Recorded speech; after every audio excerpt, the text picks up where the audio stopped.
Morning and welcome back student to Shanti Kunj online classes. Student previous lecture में हमने electricity and circuits के बारे में पढ़ा था। आज हम इसी चैप्टर को कंटिन्यू करते हैं। In previous lecture we learn about dry cell. Today we learn about advantage of the dry cell. Dry cell have the following advantage: small in size and light weight. इनका size कैसा होता है? छोटा होता है और हल्के भी होते हैं। No fear of leakage and spoilage, मतलब इनमें कोई लीकेज का डर नहीं रहता। इसका मतलब कोई केमिकल नहीं निकलता। Can be easily transported from one place to another place, यानी एक जगह से दूसरी जगह ले जाने में भी बहुत ही ज़्यादा सुविधाजनक होते हैं। आपने ड्राई सेल देखे होंगे, इस टाइप के जो होते हैं इन्हें हम कन्वीनियंटली यूज़ कर सकते हैं। नेक्स्ट है battery. In everyday life cell are almost always said battery, but this is scientifically incorrect. हम अपनी डेली लाइफ में सेल को ही बैटरी कहते हैं, पर ऐसा नहीं होता है। बैटरी हमें कैसे मिलती है? With the use of more than 2 cell. So a battery is made of 2 or more cell join together, मतलब अगर 2 या 2 से अधिक सेल को हम ज्वाइन कर दें तो एक बैटरी का निर्माण होगा। The car battery use in a car is weak and heavy. Car में जो बैटरी यूज करते हैं वो बड़ी और हैवी होती है। It is normally made up of 6 cell, और इसमें लगभग 6 सेल होते हैं। Which use chemical to produce electricity. When these chemical are used up the battery stop working. और जब इसमें 6 सेल होते हैं, जब इनका केमिकल यूज हो जाता है तब ये वर्क करना रोक देते हैं। नेक्स्ट टॉपिक है electric circuit. The complete path from one terminal of an electric cell through the bulb and back of the other terminal of the electric cell is called electric circuit. मतलब एक ऐसा path मतलब एक ऐसा रास्ता जिसमें क्या होता है, एक टर्मिनल से इलेक्ट्रिक सेल और कनेक्ट होगा और दूसरे से हमारा जो भी ऑब्जेक्ट होगा वो कनेक्ट होगा। जैसे हमारा बल्ब है वो कनेक्ट होगा। अब जब ये कंप्लीट एक सर्किट कंप्लीट पाथ पूरा फॉलो हो जाएगा तभी हमें इसे बोलेंगे electric circuit. The circuit is which electric current flow from one terminal of a cell और battery to the other is called a close circuit. अगर हमारे सर्किट में एक इस तरह से कंप्लीट सर्कुलेशन हो रहा है, करंट फ्लो हो रही है, नो ब्रेकेज है, तब तो हम उसे बोलेंगे close circuit. If in a close circuit current flow from positive terminal of the cell its negative terminal. और ये भी होता है कि क्लोज सर्किट में करंट कैसे फ्लो करती है? पॉजिटिव टर्मिनल से नेगेटिव टर्मिनल की ओर करंट फ्लो करती है। The circuit in which electrical contact at any point is broken is called an open circuit. अगर किसी सर्किट के किसी पॉइंट पे अगर ब्रोकन हो गया, मतलब यहाँ पे ओपन सर्किट हो गया, सपोज यहाँ पर हमारा बल्ब से कनेक्शन होने की जगह यहाँ पर अगर हमारा तार टूट जाता है तो क्या होगा, हमारा कॉन्टैक्ट प्रॉपरली नहीं हो पाएगा, तो इसे हम बोलेंगे ओपन सर्किट और इसमें करंट फ्लो नहीं हो पाएगी। Look at the picture. Open circuit, ये इसमें हमारा स्विच कनेक्ट नहीं है तो इसका मतलब ये ओपन सर्किट, इसमें कनेक्ट है इसका मतलब ये close circuit. Why does a fused bulb not glow. एक फ्यूज्ड बल्ब ग्लो क्यों नहीं कर पाता है? Bulb has a small filament inside. हमने देखा होगा बल्ब के अंदर एक फिलामेंट होता है जो कि बहुत ही पतला होता है और स्मॉल होता है। As long as this filament is intact it glows with connected to a cell. जैसे ही हमने सेल से बल्ब को कनेक्ट किया, उसका जो फिलामेंट होता है वो ग्लो करने लगता है और हॉट हो जाता है, जिसकी वजह से वो लाइट देने लगता है। अब bulb is said to be fused when its filament is broken. एक बल्ब हम फ्यूज्ड तब कहते हैं जब अगर उसका फिलामेंट टूट जाए। The broken filament can not complete the circuit. और इसी वजह से क्या होगा कि जो टूटा हुआ फिलामेंट है वो सर्किट कंप्लीट नहीं कर पाएगा, जिसकी वजह से करंट फ्लो नहीं हो पाएगी और क्या होगा कि बल्ब हमारा उसका फिलामेंट हॉट ही नहीं हो पाएगा, ग्लो ही नहीं कर पाएगा, जिसकी वजह से उसे हम क्या बोलेंगे? फ्यूज्ड बल्ब बोलेंगे। स्टूडेंट, यहाँ पर एक टेबल दी हुई है, यहाँ पर कुछ इलेक्ट्रिक सिंबल्स और कंपोनेंट के नेम लिखे हुए हैं। आपको ये टेबल अपने कॉपी में अच्छे से ड्रॉ करनी है। सेल, देखो बच्चों, सेल में क्या होता है, एक पॉजिटिव टर्मिनल होता है, एक नेगेटिव टर्मिनल होता है। जो पॉजिटिव लाइन होती है वो थोड़ी बड़ी होगी comparison to negative terminal. Battery में 2 या 2 से ज़्यादा सेल कनेक्ट होंगे अपोजिट डायरेक्शन में। कि स्विच ऑन का हम ऐसे बनाते हैं सिंबल, स्विच ऑफ है तो हम इसमें पॉइंट नहीं लगाएंगे।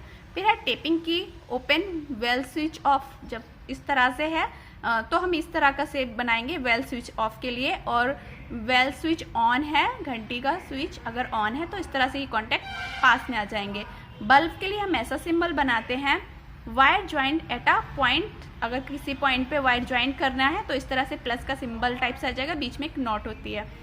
वायर ओवरलैपिंग, अगर वायर ओवरलैपिंग कर रहे हैं तो इस तरह से। नेक्स्ट है circuit diagram, a diagram which shows the arrangement of the various component of electric circuit with the help of their symbol is called electric diagram. मतलब एक डायग्राम जिसमें ऐसा जिसमें बहुत सारे अरेंजमेंट हैं, कंपोनेंट्स कनेक्ट हैं और वो क्या कर रहे हैं, हेल्प कर रहे हैं एक दूसरे की, और इससे क्या बनेगा, हमारा एक सर्किट बनेगा। जैसे कि इसमें क्या है, एक बैटरी है, एक स्विच है और एक बल्ब है। जब ये आपस में हमने इस तरह से कनेक्ट कर दिए हैं तो इसे हम बोलेंगे इलेक्ट्रिक डायग्राम। नेक्स्ट है इलेक्ट्रिक स्विच। इलेक्ट्रिक स्विच क्या होते हैं, the on off mechanism is any electrical circuit is control via switch. मतलब हमें अगर कुछ भी सर्किट को ऑन करना है, ऑफ करना है तो हम स्विच का यूज़ करते हैं। तो अगर ऑन कंडीशन में होगा तो हमारा ये जो इसका स्टड है ये ऊपर की तरफ होगा, और ऑफ कंडीशन में होगा तो स्टड नीचे की तरफ होगा। इसका मतलब सर्किट कैसा है, स्विच ऑफ की कंडीशन में ये ओपन सर्किट है, स्विच ऑन की कंडीशन में ये क्लोज सर्किट है। अब है मटेरियल। स्टूडेंट, हम अपने वायर्स में करंट फ्लो कराने के लिए कुछ स्पेशल टाइप के मटेरियल्स का यूज़ करते हैं। अब हम पढ़ेंगे उसके कंडक्टर। कंडक्टर क्या होते हैं, the material which allow flow current through them called conductor. मतलब जिनमें से करंट पास हो सकती है, इलेक्ट्रिसिटी पास हो सकती है, उसे तो हम बोलेंगे कंडक्टर। जैसे कौन कौन से होते हैं, gold, silver, copper, iron, aluminium, ये सब हमारे कंडक्टिव मटेरियल होते हैं। और फिर है इंसुलेटर। इंसुलेटर क्या होते हैं, the material which do not allow flow of electric current through them called poor conductor of electricity और इंसुलेटर। मतलब जिनसे करंट फ्लो नहीं हो सकती उन्हें हम क्या बोलेंगे, या तो पुअर कंडक्टर बोलेंगे या फिर इंसुलेटर बोलेंगे। ड्राई एयर, प्योर और distil water, dry would, glass, dry clothes, paper, plastic, cotton, rubber, ये सब हमारे क्या है, इंसुलेटर मटेरियल होते हैं।